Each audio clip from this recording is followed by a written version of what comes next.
여러분 안녕하십니까. 자동차 마케터의 시선의 이순남입니다. 오늘 이 시간에는 작년 말 기아자동차 마케팅 사업본부와 쌍용차에서 강연했던 내용을 준비하였습니다. 약소 메이커로 미국 시장에서 현대기아차의 라인업의 절반 수준으로 현대기아보다 더 많이 판매하고 있는 수바루의 성공 요인을 소개하고자 합니다. 수바루의 성공의 핵심 요인은 선택과 집중의 경영 전략, 브랜드와 상품 개발 전략, 마케팅 영업 전략이 혁신에 있었습니다. 3편에 걸쳐 시리즈로 말씀드리고자 합니다. 미국 시장에서 계속하여 성장하던 수바루는 17년부터 기아를, 18년부터는 현대 브랜드의 판매 대수를 추월하여 왔습니다. 수바루는 미국 시장에서 전년 동월비 93개월 연속 증가하다 19년 12월 차량 공급 부족으로 이 대기록이 깨지게 됩니다. 이런 수바루는 현대 기아와 비교도 할 수 없는 약소 메이커입니다. 수바루는 글로벌 시장에서 2008년 53만 대를 판매했고 18년도에도 100만 대를 판매하는 소규모 메이커라 할 수 있습니다. 그러나 수바루의 영업이익률은 자동차 업계 중 최고 수준인 17.5%를 기록하기도 했습니다. 작년 말 기준 시가총액은 기아보다 높고 현대차를 따라잡을 수준입니다. 수바루의 대당 영업이익은 208만 원으로 기아의 41만 원, 현대의 78만 원을 훨씬 초과하고 있습니다. 현대차, 기아차가 최근 안고 있는 비능률이 문제점이 이 숫자로도 보입니다. 한국 시장에 진출했다가 철수하기도 했던 수바루는 우리에게 그다지 잘 알려지지 않은 메이커입니다. 먼저 수바루가 어떤 메이커인지, 어떤 특징이 있는 회사인지 설명이 필요할 것 같습니다. 수바루는 1917년 나카지마 비행기에서 출발한 기업입니다. 전쟁 후 재벌이 해체되면서 스쿠터와 버스와 각종 엔진을 만들다 53년 후지중공업으로 설립됩니다. 창립 100주년이 되던 2017년에 사명을 후지중공업에서 주식회사 수바루로 변경합니다. 자동차, 항공우주, 산업용기기, 환경사업을 추진하여 왔는데 매출의 90% 이상은 자동차 사업이 차지하고 있습니다. 기술적으로는 역사와 개성이 있는 메이커라고 평가됩니다. 비행기를 만들던 엔지니어들은 1958년 모노코크 바디 기술이 적용된 일본 최초의 경차 수바루 360을 개발하여 일본 모터라이제이션의 기반을 구축합니다. 1966년에는 수평 대양 엔진을 장착한 일본 최초의 프론트 엔진 프론트 드라이브 FF차를 개발합니다. 폭스바겐의 골프의 FF4가 74년에 도요타의 코롤라가 83년에 개발된 점을 고려한다면 매우 혁신적이었다고 평가할 수 있습니다. 아우디 꽈트로 기술보다 8년 앞선 1972년 수바루는 세계 최초의 승용차용 파트타임 4휠 드라이브를 탑재한 레오네 밴을 개발합니다. 수평대양 엔진과 함께 4휠 드라이브를 수바루의 핵심 기술로 육성하여 WRC에서 3차례 우승을 하기도 했습니다. 1989년에는 일본의 RVF 선구 역할을 했던 레거시 웨건을 개발합니다. 리조트 익스프레스라는 별명이 붙을 정도로 대박이나 수바루 브랜드의 대명사가 됩니다. 1955년에는 미국 시장을 의식하여 레가시를 기본으로 최저지상고와 차고를 증대한 레가시 아웃백을 출시합니다. 미국 시장에서 베스트셀러가 되고 있는 SUV의 기초는 이때 세워졌습니다. 이러한 특화된 기술과 차종으로 수바루 고객들 중에는 스바리스트라는 열광적인 팬들이 생겨나기 시작했습니다. 이러한 기술이 있었음에도 불구하고 판매 규모가 작았던 수바루는 늘 제휴 얼라이언스를 축으로 경영하여 왔습니다. 99년까지 닛산에 의존한 경영을 했습니다만 닛산이 르노에 인수되면서 GM이 그 자리를 대신했습니다. 악화된 경영 사정으로 GM은 수바루의 주를 2005년 도요타에 넘기면서 수바루는 현재 도요타와 자본과 업무 제휴를 하고 있습니다. 수바루의 경영 상황은 97년부터 악화되기 시작하였습니다. 닛산 출신 사장이 물러나고 경승용차 개발 책임자였던 다케나가시가 부장급에서 일약 사장으로 취임하게 됩니다. 새롭게 취임한 사장은 프리미엄 브랜드를 확보한 글로벌 플레이어가 되는 것을 비전으로 새로운 중기 경영을 수립했습니다. 연구소 출신들은 대개 기술이 좋으면 고객들은 우리 차를 살 것이다라는 대환상을 가지고 있습니다. 프리미엄 브랜드가 되기 위한 5개의 요소 중에서 독특한 기술을 갖고 있고 자동차를 오래 만든 역사와 WRC라는 스토리가 있어서 디자인과 품질을 개선시킨다면 충분히 할 수 있다는 판단을 내립니다.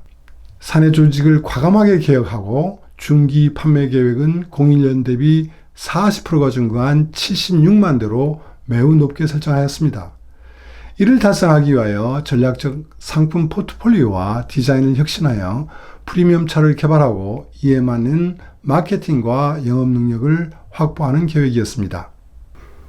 여러분, 연구소 출신 사장이 수립한 프리미엄 브랜드가 되자는 이 전략은 어떻게 되었다고 생각되십니까? 그러나 이 전략은 대실패를 하고 맙니다. 02년 외국인 디자인을 채용하여 비행기 날개를 모티브로 스프레드 윙즈란 디자인 랭귀지를 개발하였습니다. 이 디자인 컨셉으로 차례차례 신차를 디자인하여 개발했습니다. 그러나 결과는 참담하였습니다. 전문가들에게는 높게 평가되었으나 일반 고객들의 부정적인 평가로 판매 부진에 빠지게 되었습니다. 디자이너들은 차종별로 디자인을 긴급하게 수정하여 대응해야 했습니다. 두 번째는 경차 개발의 실패였습니다. 수바루 전체 판매의 60%를 차지하고 있던 경차는 경차 전문업체 다이하츠, 스즈키 등과 치열하게 경쟁하고 있었습니다. 이 당시 일본 경차 고객들은 저가격과 거주성을 중시하기 때문에 스타일적으로는 박스형 톨보이 스타일이 주류를 이루고 있었습니다. 수바루는 이 가격 경쟁에서 탈피하고자 했습니다. 가치 경쟁으로 전략을 변경하여 03년 12월 경차 R2를 개발했습니다. 당시 경차 엔진은 3기통인데 반하여 수바루는 4기통 엔진을 탑재하였고 사륜 독립형과 4휠 드라이브를 기본으로 설정했습니다. 성능은 우수했지만 당연히 코스트 압박은 상당했습니다. 경쟁사들의 스타일은 거주성을 중시한 박스형 디자인이었는데 수바루는 원 모션 폼으로 디자인했습니다. 스타일의 차별성은 확보되었지만 후속 거주성이 희생되었습니다. 전문가 저널리스트로부터는 높은 평가를 받아 일본 카 오브 더 이어의 특별상을 수상했습니다. 그러나 경차 고객이 대부분을 차지하고 있는 여성들로부터는 스타일과 거주성 불만으로 거의 팔리지 않았습니다. 판매 부진으로 딜러 분만이 강하게 나타나 11개월 만에 R2를 대시하는 신차를 개발해야 했습니다. 북미 플래그십 차량으로 개발하여 유럽 프리미엄 브랜드와 경쟁하려 했던 7인승 SUV 트리베카도 처절하게 실패를 하고 맙니다. 05년 승용차 레가시 플랫폼으로 7인승 SUV를 개발했으나 좁은 3열 시트 사용 시의 트렁크룸의 적재 어려움, 동력 성능, 디자인 불만으로 대실패를 합니다. 07년 프론트와 리어 비율을 대폭 변경하면서 SUV다움을 강조하고 V6 3.6리터로 엔진을 변경하면서 동력 성능을 향상시켰지만 판매가 계속 부진하여 10년 2,500대를 마지막으로 단산하였습니다. 이러한 연속되는 상품 실패로 04년, 05년에 수정한 경영 목표도 달성하지 못하고 중기 계획은 처절하게 실패를 합니다. 드디어 05년 11월에는 45세 이상의 관리자를 중심으로 1000명의 종업원을 삭감하지 않으면 안 되었습니다. 06년 새로 취임한 모리 사장은 영업 출신이었습니다. 그는 해외 생산과 기획 업무를 미국 공장에서 경험한 후 05년 해외 영업본부장으로 근무하던 중 사장으로 발탁된 인물입니다. 연구소 출신 사장과 영업 출신 사장, 여러분은 어느 쪽에 기대를 걸고 있습니까? 저도 많이 경험했지만 두 영역의 시각은 완전히 다릅니다. 늘 고객이 목소리를 접해왔던 그는 수바루의 근본 문제점이 무엇인가를 고민합니다. 그가 내린 결론은 수바루는 기술 편중 회사, 경영, 마케팅, 제휴 부분에 약점이 있는 회사였습니다. 기술자들은 좋은 차만 만들면 팔린다는 믿음이 강했고 코스트 인식은 매우 약한 편이었습니다. 고객의 가치와 연결되지 못하는 좋은 차 개발은 기술자의 자기 만족에 불과하다고 단언합니다. 50만 대, 60만 대의 소규모 브랜드인 수바루의 생존 전략은 선택과 집중, 고부가 가치 노선이어야 한다는 믿음이 강해집니다. 도요타와 자본 제휴, 업무 제휴에는 수바루의 오비와 종업원들로부터 강한 반대 의견도 있었지만 도요타 측에서도 수바루의 상품 차별화를 강하게 요구하고 있었습니다.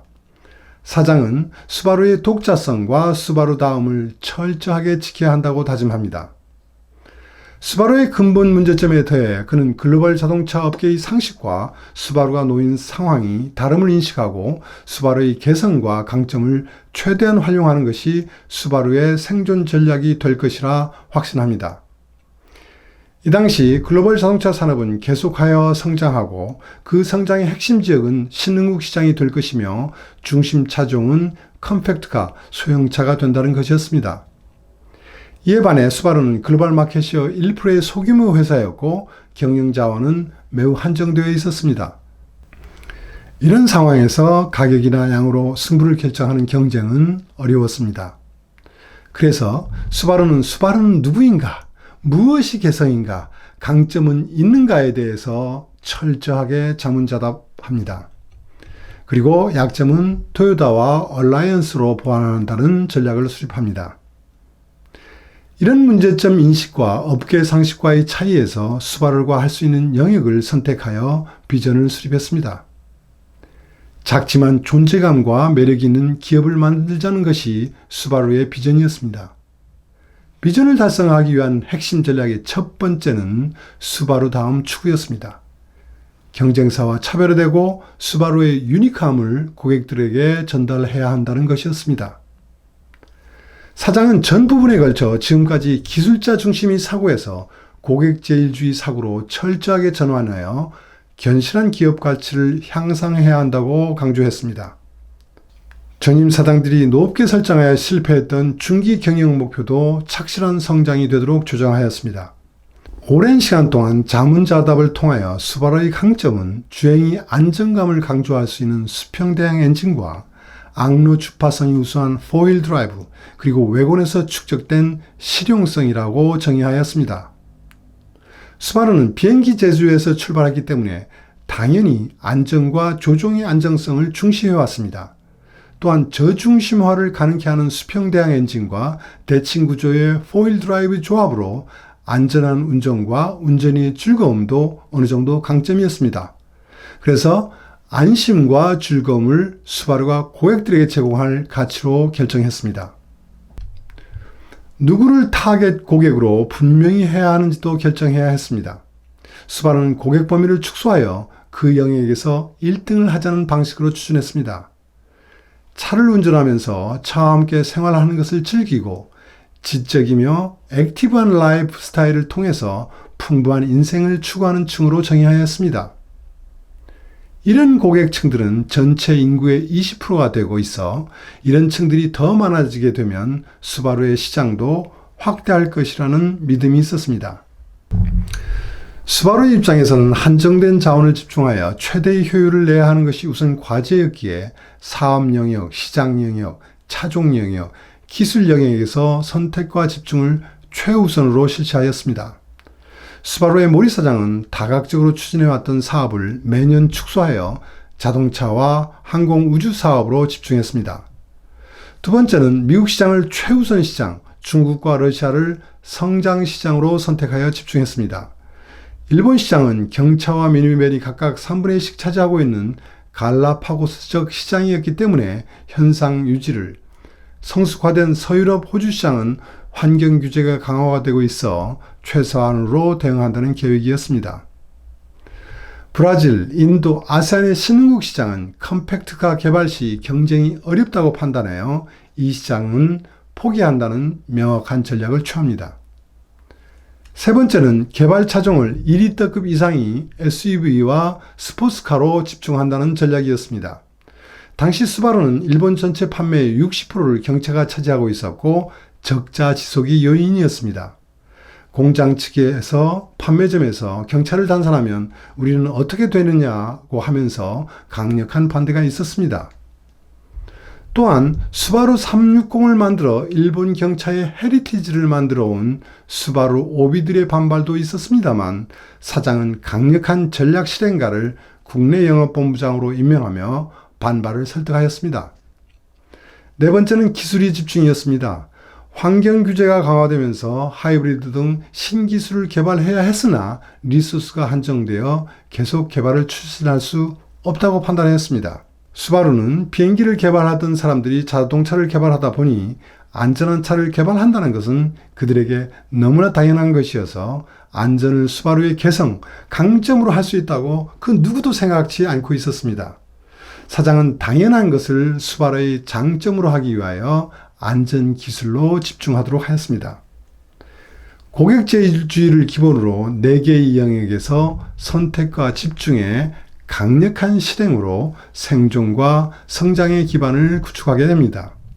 다음 시간에는 브랜드와 상품 전략을 구체적으로 말씀드리겠습니다. 오늘은 여기까지입니다. 감사합니다.